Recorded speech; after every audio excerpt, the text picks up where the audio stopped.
But the issue that the human race has right now is that there's billions of us. Everyone has some sort of different plan for their incarnation. Some people are incarnating at random. I would guess, and there's information in the raw material that says maybe about half people just incarnate at random. Because if you are, imagine the concept of a young soul, which is valid.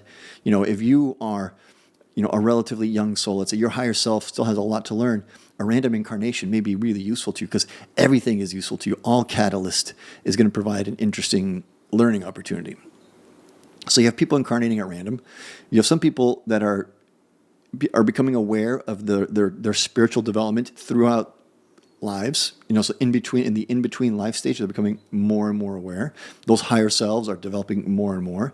And so they're starting to try to choose certain incarnations and certain plans for a life to give themselves a certain set of experiences, challenges, whatever the case may be, to hopefully achieve some sort of spiritual growth.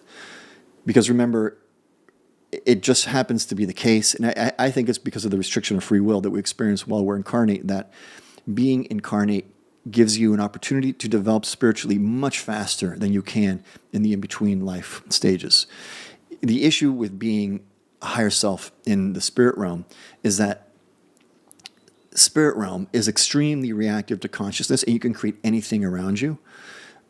So you can very easily put yourself in a situation where you're essentially just chilling at the beach forever because that's kind of what you want. And you're not going to put yourself in a tough situation because it's uncomfortable.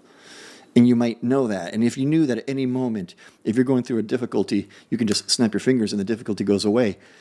How many people would say, no, I'm going to keep going through this difficulty because it's good for me? It's like no one really wants to take their medicine. So the way to take your medicine is to say, you know what, I'm going to incarnate.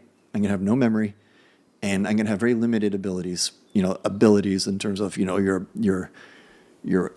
ability of your consciousnness to affect the world around you. That means that I'm going to have to go through a certain set of experiences as a physically incarnate being with limited potential, but still with, a high degree of free will. And then it's like, let's see if I can make myself learn this lesson that I need to learn.